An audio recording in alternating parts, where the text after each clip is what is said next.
I live here in the beautiful city of Roseville, and I've been living here since July of last year. It is a very safe place to live and raise a family. That's very important for myself and for my 4-year-old daughter. Also, they have a lot of work employment here, and they have very good schools. I think it's important to link families with housing because without a stable place to live, families, especially children, can't thrive and grow up to be responsible adults.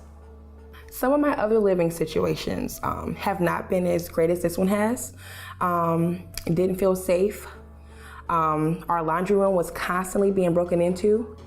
My daughter was not able to go outside and play, and I lived on the first floor where I had a window to watch her. It wasn't the cleanest place. I felt like I was closed in my own place. I've seen it happen a lot where there are small miracles involved when people get housing stability and then their lives start turning around. And it's just a wonderful thing to be able to come to work and be a part of this effort. Neighbors, they're so friendly. Where we're moving in, they came out, they introduced themselves. I just met them, the rest of them. They're so nice, they're so friendly.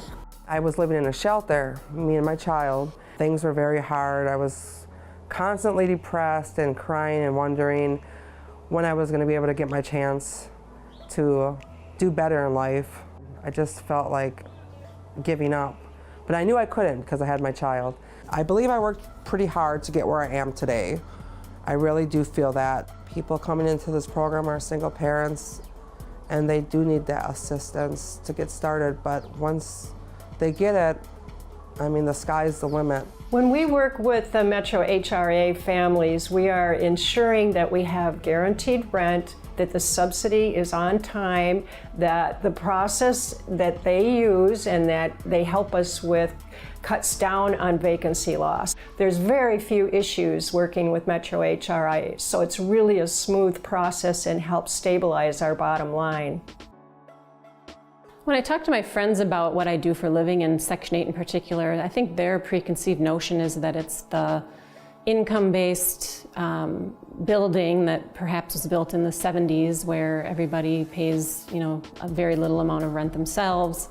And I just try to educate them and let them know that it's not that at all. It's much, much different. It's mostly for working families that are struggling to get by and they just need a little help. Even though Project for Pride in Living is a nonprofit, we are still a business, and we have a lot of responsibility not to a particular owner, but to many investors and agencies to provide exactly the kind of cash flow bottom line that makes our housing secure and viable over the years. Working with Metro HRA helps us in that effort because they work very proactively with us to make sure that our rents are maximized to the allowable extent. If a landlord were to ask me if they should participate in the Section 8 program, I would tell them to just do it. Once they become familiar with the paperwork process, the inspection process, the flow of how the paperwork works and how Metro HRA gets the person approved, it's no different really than renting to anybody. And we always know that the subsidy payment is going to be in the bank on the first day of every month. The residents seem to be much more lease compliant. And we know that if we're having an issue with a particular resident, we can contact Metro HRA, and that the resident is going to not only hear from Metro HRA, but also from the landlord in hopes to be able to solve the situation. This program has taught me how to be a better renter, and be a better person. I've never spoke with neighbors before ever. This program has encouraged me to meet my neighbors, build relationships in the community that I want to live in. Now I'm living in Maple Grove, and I want to build that here. I am very proud of my work and what I do every day. I really feel like I'm contributing to the community and providing housing to people that perhaps wouldn't be able to be housed if we didn't partner with Metro HRA and accept the Section 8 voucher. I guess when I go home at night, I can feel like I've done a little part of something good.